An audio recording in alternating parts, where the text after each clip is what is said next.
Trixie's ears flopped down, and she gave the unicorn her best squeeze smile.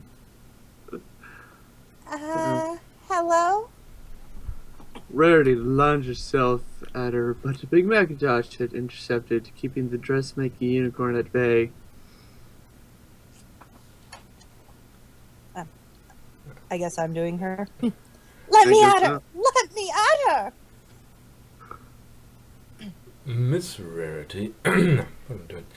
Miss Rarity, calm down. She has to pay for what she did to my hair! Your hair looks fine. It's what she did to her when we first met that was unforgivable.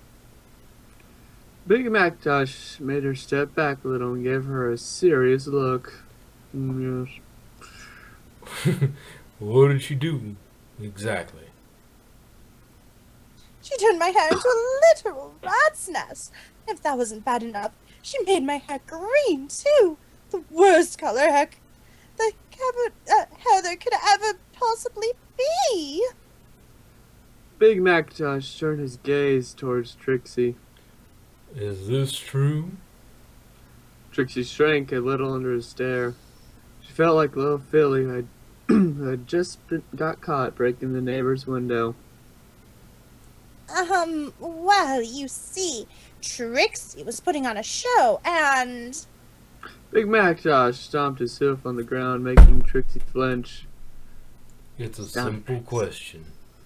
Yes or no? Well, yes. Bless you? Yeah. His stare changed back to default look.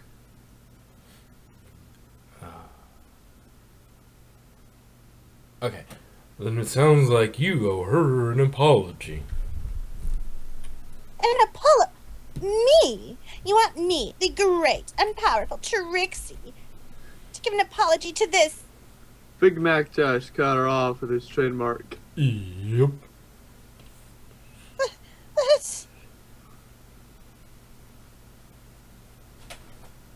Sorry, my thing just shifted. Big Macintosh stared at her again, and just like that, she gave in. She walked toward Rarity with her head hanging low. The great and powerful Trixie is sorry for what she did to your hair. She said quietly. Rarity looked down at Trixie and then at Big Macintosh, with a look on her face which silently said, Is she serious? God, sometimes a wheeled mouse can be annoying. Big Macintosh said nothing but nodded with a small smile. Well, while I do appreciate your sincerity, I'm afraid that a simple worded apology will not be enough to make amends for your actions. What? Trixie roared. The great and powerful Trixie actually gives you an apology, and then you have the nerve to... Big Macintosh put his hoof in front of Trixie, cutting her off. And exactly what would she have to do to make amends? Trixie's jaw dropped. For yet another time that day, she was about to protest when Rarity also cut her off. Well, I do need a live model to put the finishing touches on some dresses. She'd be thrilled to. Big Macintosh! Trixie nearly shouted. Could I talk to you for a moment over here? Big Macintosh calmly walked over to her as if he hadn't done anything wrong at all. Do you honestly expect me to just help her as an apology to what Trixie did to her? Yep. Trixie said nothing but stared down at the ground intensely, as if trying to figure something out. Finally, she looked up at him and said in a flat tone, You're not gonna let me come home until I've helped her, aren't you? Nope. Sigh. Fine. Oh, come on. I'm sure it won't be all that. You get to wear some pretty dresses, and y'all like looking nice, don't you? Trixie blushed. Did you just flirt with me? Complimented you. He said with a stone, hard poker face. Wow. Oh, yeah. Yeah. Trixie was about to push the issue further when Rarity suddenly grabbed her and dragged her back to her house. Come along, then. Those dresses aren't going to model themselves. Trixie glared at Big Macintosh as she was dragged away, only to see him smelling back. Have fun. He called. Trixie rolled her eyes. Have fun, he says. She grumbled. Still, she went willingly with Rarity to her house. Once inside, Trixie sighed and looked around, looking in the many dresses, mirrors, sewing machines, and sewing supplies. An impressive sight, she admitted to herself. So, what is it Trixie is supposed to do? Just stand there in front of the mirrors. Rarity explained.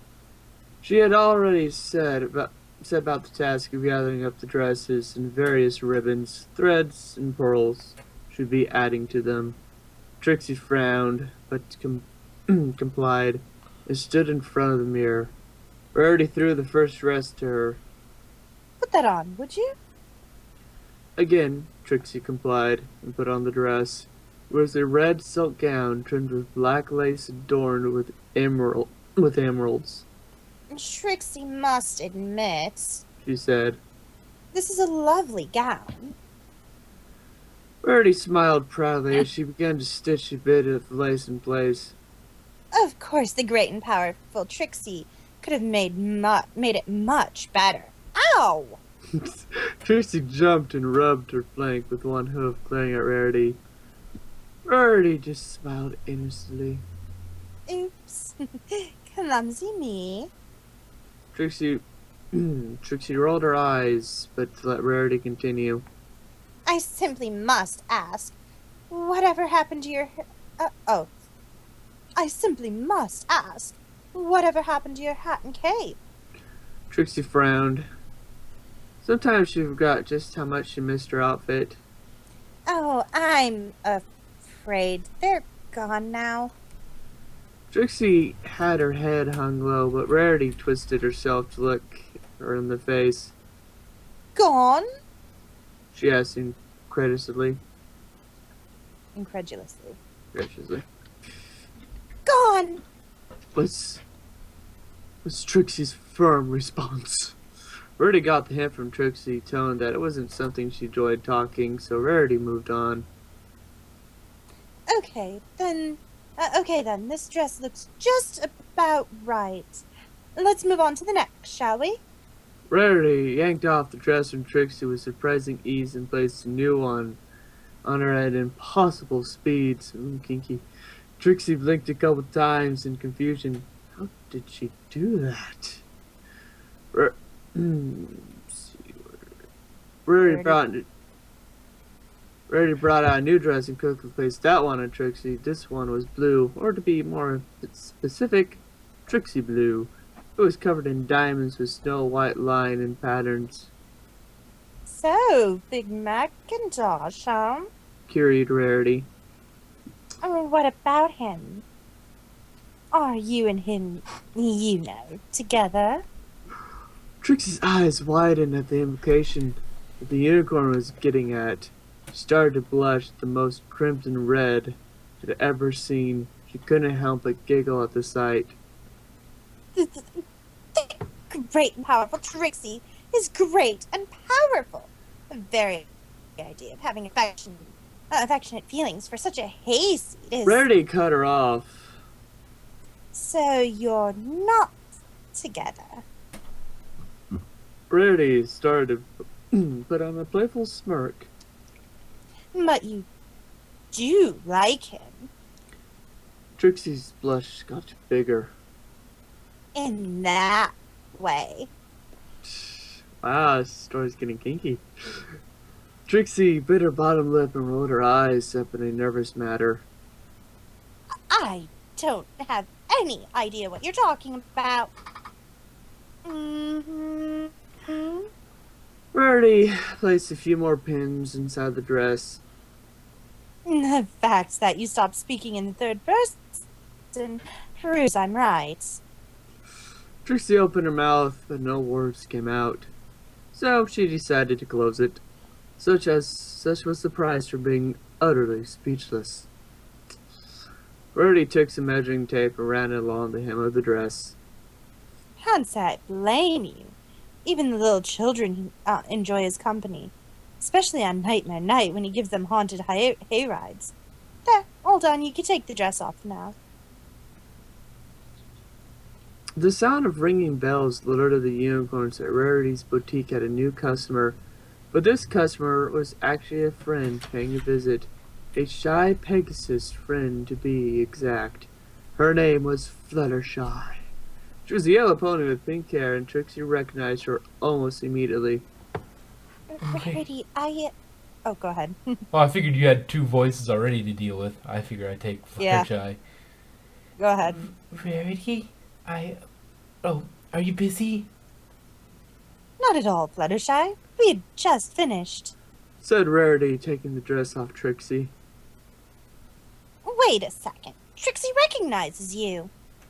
Fluttershy shrank a little under Trixie's gaze. You do? Yes, you were in the audience on the day when Trixie pitted her powers against your friends. Fluttershy shrunk even further. I was? Yes, but you left before the show even began. I did? She was practically squeaking now.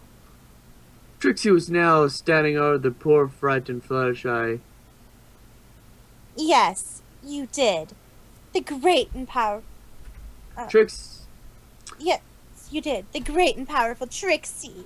Trixie stopped in mid-sentence as Fluttershy rather quickly dashed out of the store, leaving Trixie speechless for a second time that day.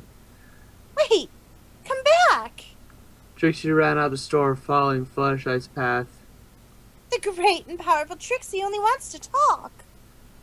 However, Trixie's path was obstructed when she crashed in a different wing pony, one with a rainbow mane. After rubbing her sore head, Trixie opened her eyes, and had heard a second party of her conclusion. She didn't like what she saw. This was another pony she had humiliated in her challenge against Ponyville. That was the entire problem. Technically, Trixie hadn't really beaten her. She had just humiliated her away. If memory served correctly, her name was Rainbow Dash, and she doubted she would be any happier to see her than Rarity was.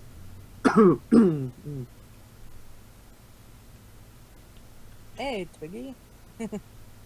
Twiggy's here? Hi, I'm just listening. Cause, Oh. yeah, I'm just gonna listen. Okay. Sorry about that. I was trying a new move and it still needs some work. Rainbow Dash was nonchalant about the crash, but the instant she opened her eyes, her attitude immediately changed. You! Rainbow Dash snarled. Rainbow Dash glared fiercely at her. You and me? Got some unfinished business. And Arthur's note. Congratulations, people on fanfiction.net. You are now officially caught up with the other readers on DeviantArt.